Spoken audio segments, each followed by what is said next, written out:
Hey everyone, welcome to Unit 2 of Basic Tools of the Trade for Masonry. This will greatly help you guys in your tool ID quiz. You're supposed to start it last week and it goes into this week. So by the end of this chapter, these are some things you'll be able to do. On the table, we have 25 basic tools that we use in masonry work. It is important to select good quality tools. The better tool you have, generally the better job you can do. You don't want cheap tools. Cheap tools will end up falling apart and they end up costing you more in the long run. We'll talk about some of the safety measures that need to be practiced while handling tools. And in this class, although it says how to read 3 masonry scale rulers, we're only concerned with 1. So like I said, the quality of work that we do, it depends on the type of tools that you have. Dirty tools are a big thing. Dirty tools do nothing but leave bad work.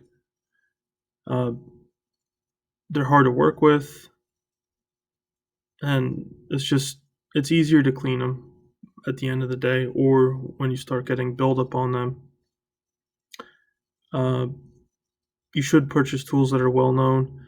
Some of them are Bond Tool Company. They have good equipment. Estwing for their hammers, and there's multiple different brands for chisels. And when you get out into the field, there's a lot of other really good brands that you'll become familiar with. But in this class, mostly we have Bond and Estwing.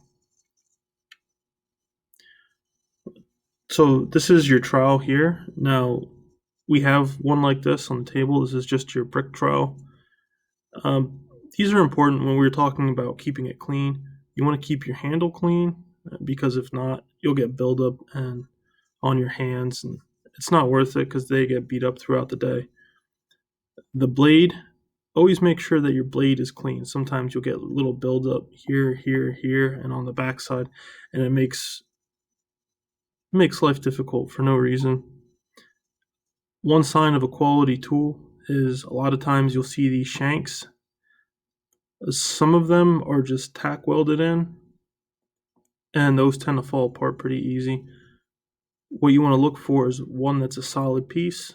Bond makes some that are solid pieces, and so does a company called Marshalltown. Stainless steel trowel, we really won't worry about that for this class. The hammers that we use, so the one that we have up on the table is an Estwing, and it's a brick hammer. Those are the ones that we'll be using in this class. So it has a nice square head on it. It's easy to tap down bricks. And then on the end, when you look at it from the side, it looks kind of like this.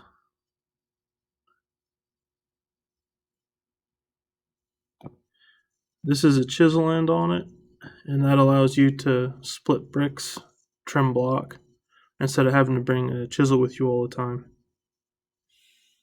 The tile hammer, don't worry about that. So to plumb and level stuff, we need different types of levels, right? So starting down here, these are your torpedo levels. So those will check for level and plumb. Plumb is always at a 90-degree angle to level. Now it's important to lay block and brick plumb, because if you run out, let's say you're laying a wall and it looks like that, that's no good, because you know that this part will end up falling over. And it's important to lay them level because you don't want to look at a brick or block wall and have the course look like a day at the beach when you're riding the waves. These are important, and although they're tested in factory, it's always smart to test them on your own. There's easy ways to do it. That's another module that we'll be doing later on, where I show you how to test levels for accuracy in the plumb and level directions. Ones that we're focused on here in this class, ones like this, it's a torpedo level, and then we have a shorter one that's out, it's a 2-foot level, and we'll also use 4-foot levels. Now you can see that these are Mason's levels because it has a little rubber strip on the top that you're able to tap. Our levels do not tap, do not hit our levels. So the Masonry folding scale rules, there's one of these up on the table. What I'm really concerned with what you know is that you're able to follow each one. So you could see on this, it says top of brick to top of brick. So if you're using a number 8, now it'll tell you on the ruler what 8 is. But you know that this will be your first course for 8, this will be your second course for 8, this will be your third course for 8. Right? First course for 6, second course for 6. First course for 5, second course for 5.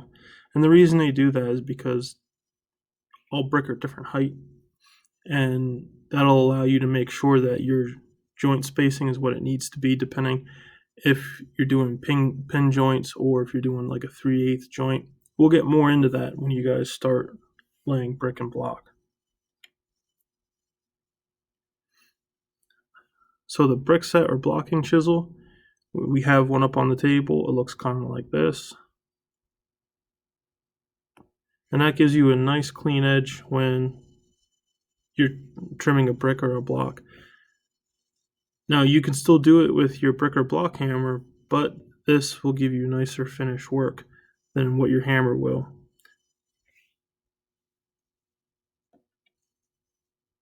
Yep, and here's a picture. Now the ones that we have don't have a hand guard, so just be careful with that.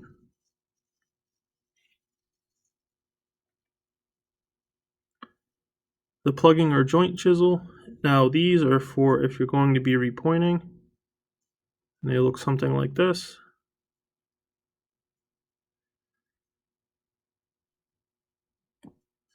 Now the reason they look like that is because this end goes into the joint, and as you tap it in, it kind of digs in and the material will come out like that. Kind of. You'll see, you'll be able to do it later on. But if you're going to be repointing and it's a little bit of a pain to get it, if it's not loose already, you have to clean it out, then you'll be using a plugging chisel. And also if you need to do a repair or you need to get a piece in or out, then you can remove an entire brick or block from the wall by using a plugging chisel. Mason's line, this is important. This is how you lay.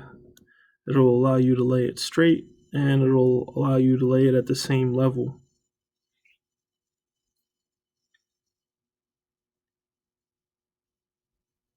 Pins we won't be worrying about, so you can forget about these.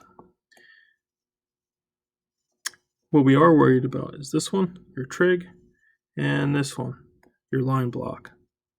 Your line blocks go on the corner, and your trigs will go somewhere in the center. So if you have a wall like this,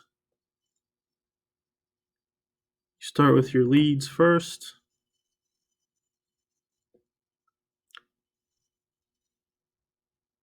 Your line would go across like that, and then you could lay your first course.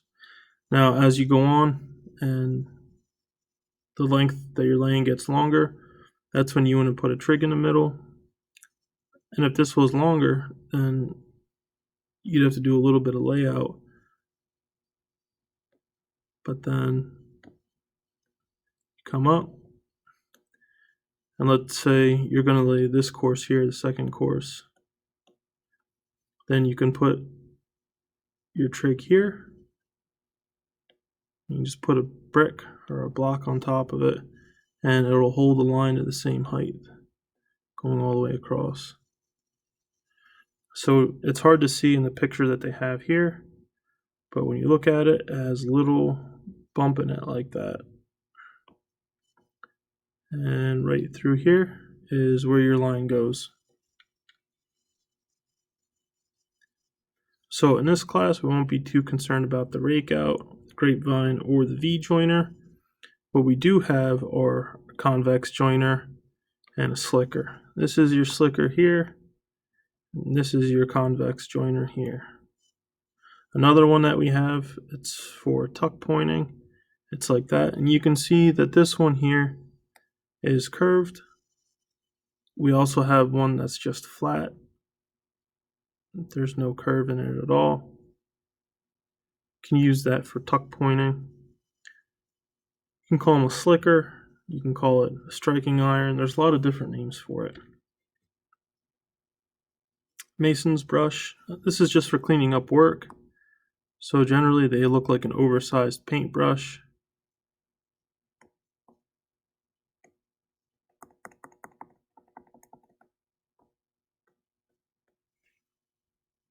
And stove brush is just a little longer.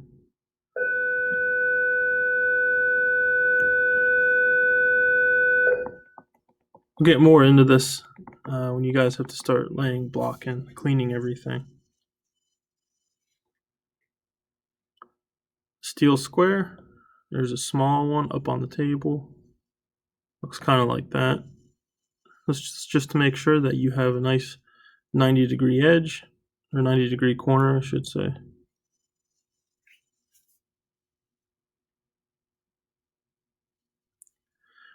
Chalk box. Chalk box has a chalk line in it, and just remember,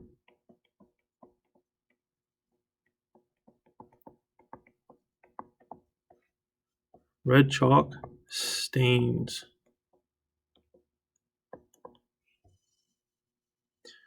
When you're laying out, so on a floor or a footer, wherever you're at, the idea is to snap from here to here, and that gives you a nice straight line to go by.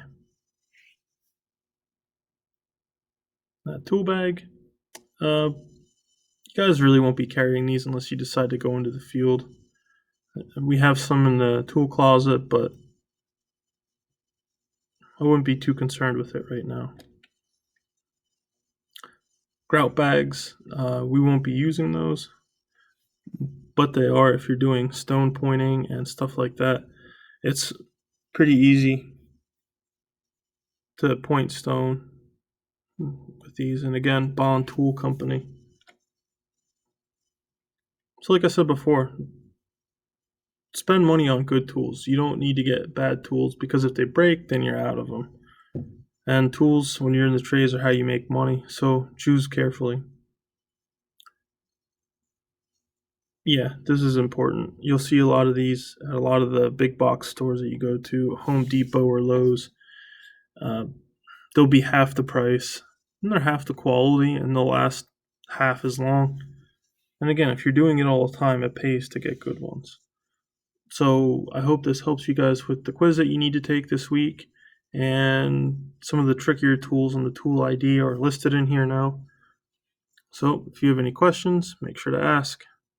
Good luck.